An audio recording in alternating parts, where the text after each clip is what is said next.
தமிழர்களை வஞ்சிக்கக்கூடிய அந்த பிரதமர் மோடியினுடைய வருகைக்கு எதிர்ப்பு தெரிவித்து தற்பொழுது இந்த போராட்டம் என்பது நடைபெற்று வருகிறது. கோவை அவினாசி சாலையில் மசக்காளிபாளையம் பிரிவு சாலையில் தான் இந்த போராட்டத்தில் தற்பொழுது தந்தை பெரியார் திராவிடர் கழகம், ஆதி தமிழர் பேரவை, தமிழ் புலிகள் கட்சி, தமிழ் சிறுத்தைகள் கட்சி, திராவிடர் தமிழர் கட்சி, திராவிடர் இயக்க தமிழர் பேரவை உள்ளிட்ட ஒரு 10க்கும் மேற்பட்ட முற்போக்கு அமைப்பு இயக்கத்தைச் சேர்ந்தவர்கள் தற்பொழுது இந்த பகுதியில் வந்து திரண்டிருக்கிறார்கள். கைகளில் கருப்பு கொடிகளை ஏந்தியும் பதாதைகளை ஏந்தியும் பிரதமர் மோடிக்கு தங்களது எதிர்ப்புகளை தெரிவித்து இந்த போராட்டத்தில் ஈடுபட்டு வருகிறார்கள். குறிப்பாக பீகார் தேர்தலின் பொழுது பிரதமர் மோடி அங்கு பேசும் பொழுது தமிழர்களை இழிவுபடுத்தும் வகையில் அவர் அங்கு பேசியதற்கு தங்களுடைய கண்டனத்தையும் எதிர்ப்பையும் தெரிவித்திருக்கிறார்கள். அதே போன்று கோவைக்கு வரக்கூடிய அந்த மெட்ரோ ரயில் திட்டத்தை ரத்து செய்திருக்கக்கூடிய ஒன்றிய அரசுக்கும் இந்த போராட்டத்தின் வாயிலாக தங்களுடைய எதிர்ப்பை தெரிவித்து இந்த போராட்டத்தை முன்னெடுத்திருக்கிறார்கள். பீகாரில் தமிழர்களை இழிவுபடுத்திய மோடி உடனடியாக இங்கு கோவைக்கு வரக்கூடாது, திரும்பி செல்ல வேண்டும். அதே போன்று ஒடிசாவில் தமிழரை திருடர் என்று சொல்லியிருக்கின்றார். அதற்கும் கண்டன முழக்கங்களை எழுப்பியும் அதற்கும் தங்களுடைய எதிர்ப்பை தெரிவிக்கும் வகையில் பதாதைகளை ஏந்தியும் தான் தற்பொழுது இந்த கருப்பு கொடி போராட்டம் என்பது தற்பொழுது நடைபெற்று வருகின்றது. தமிழ்நாட்டை வஞ்சிக்கக்கூடிய மோடி இந்த கோவையில் நடக்கக்கூடிய இந்த நிகழ்ச்சிக்கு வருவதற்கு எதிர்ப்பு தெரிவித்து தற்பொழுது இந்த முழக்கங்களில் ஈடுபட்டிருக்காங்க. இந்த ஆதித்தமிழர் பேரவையினுடைய தலைவர் அதிகமான் இருக்காரு, நம்ம அவர்கிட்ட பேசலாம். ஐயா, இன்னைக்கு இந்த போராட்டம் இன்னைக்கு உட்கார்ந்துருக்கீங்க, இந்த போராட்டத்தை பத்தின விஷயம். சரி, இன்றைக்கு மோடி தமிழகம் இன்றைக்கு வருகை புரிந்திருக்கிறார்.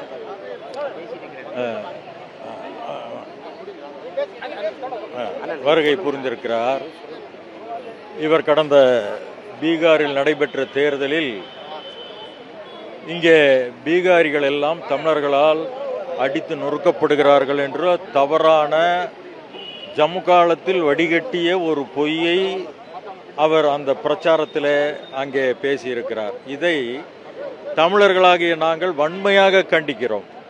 அது மட்டுமல்ல, இன்றைக்கு வந்திருக்கிற அவர் வரும்போதே ஒரு அதிர்ச்சியான தகவலை நேற்றைக்கு கொடுத்துவிட்டு வந்திருக்கிறார். இங்கே மதுரைக்கும் கோவைக்கும் மெட்ரோ திட்டங்கள் இல்லை என்று நிராகரிக்க வகையில் இன்றைக்கு அவர்கள் செய்திருக்கிறார்கள். அது மட்டுமல்ல, 20 லட்சம் அப்படின்னா 20 லட்சத்துக்கு குறைவாக இருக்கிற பல இடங்களுக்கு அவங்க நிதி ஒதுக்கி இருக்கிறாங்க. அது மட்டுமல்ல, இங்கே கல்வித்துறைக்கு இன்னைக்கு வரைக்கும் நிதி ஒதுக்கவில்லை.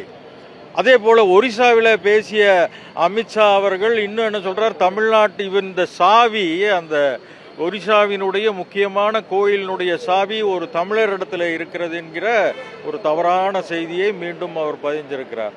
அது மட்டுமல்ல, ஒட்டுமொத்தமாக இன்றைக்கு இந்தியா முழுவதும் நடத்தப்பட்டு கொண்டிருக்கிற இந்த எஸ்ஐஆர் என்ற தீவிர வாக்குப்பதிவில் பல லட்சம் பேரை நீக்குவதற்கான ஒரு திட்டமும், அதே நேரத்தில் தமிழ்நாட்டில் வடமாநிலத்தில் இருப்பவர்கள் அங்கே வாக்கு இருந்தாலும் கூட இங்கேயும் சேர்க்கப்படுவார்கள் என்கிற ஒரு செய்தியையும் இன்றைக்கு பரவவிட்டிருக்கிறார்கள்.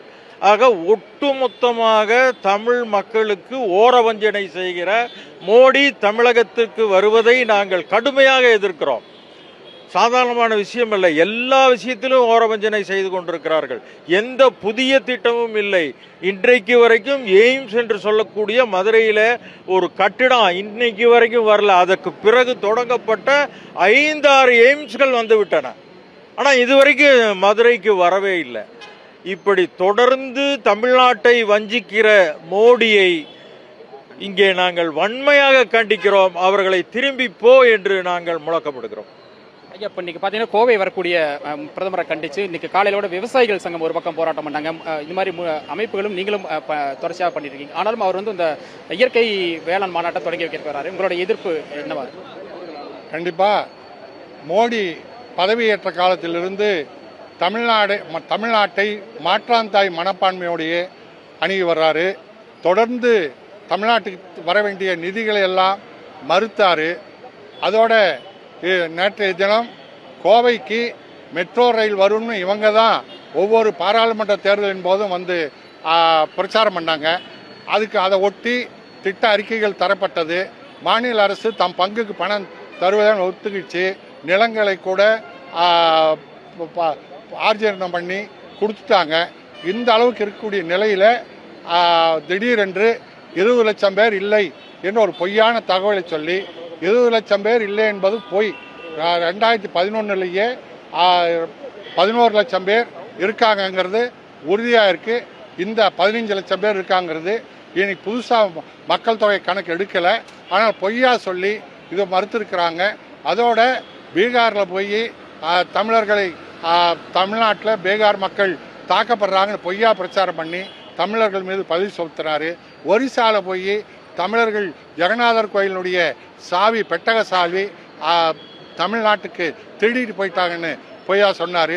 இதெல்லாம் சொல்லிட்டு எப்போ தமிழ்நாட்டுக்கு வரும்போது தமிழில் ட்விட்டரில் பதிவு போடுறது, வேட்டி கட்டிட்டு வர்றது, இதெல்லாம் சொல்லி ஏமாற்ற பார்க்குறாரு. இங்கே தமிழர்களுடைய வேட்டியை பூரா பீகார்லேயும் ஒரிசாவிலையும் உருவிட்டு இங்கே வேட்டியை கட்டிட்டு வந்து தமிழ் மக்கள் ஏமாத்துறார். அதைத்தான் நான் கண்டித்து இன்றைக்கு அனைத்து கட்சி சார்பில் இந்த ஆர்ப்பாட்டத்தை கருப்பு கொடி காட்டி மோடியை திரும்பி போன்னு போராட்டம் பண்ணிட்டு